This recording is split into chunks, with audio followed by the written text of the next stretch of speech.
Il est aussi important de mettre sa confiance en Dieu que de lui obéir.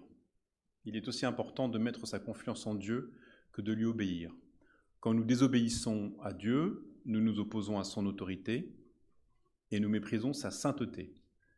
Mais quand nous ne lui faisons pas confiance, nous doutons de sa souveraineté et nous mettons en question sa bonté.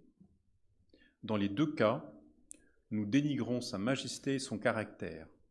Dieu voit notre manque de confiance aussi sérieusement qu'il voit notre désobéissance.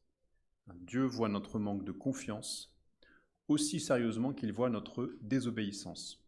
Quelques jours plus tard, mon plan de lecture m'a amené à lire le verset suivant en Nombre 14, verset 11. « Et l'Éternel dit à Moïse, « Jusques à quand ce peuple me méprisera-t-il?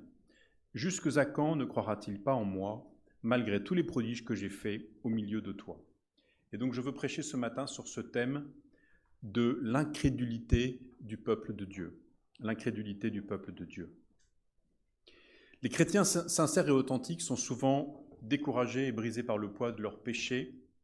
Ils s'associent dans leur pensée à David et à sa confession de son péché dans le psaume 51, par exemple, dans l'affaire donc la fameuse affaire de Bathsheba et de Uri le Héthien, mais également dans le psaume 38 où ils peuvent dire avec lui « Mes iniquités s'élèvent au-dessus de ma tête comme un lourd fardeau, elles sont trop pesantes pour moi. » Ils pensent à leurs nombreux péchés liés à la chair, tels que Paul les cite en Galates 5, comme la querelle, l'animosité, la jalousie, ou à leur concupiscence des yeux, ou à leur colère, ou à la dureté de leur cœur.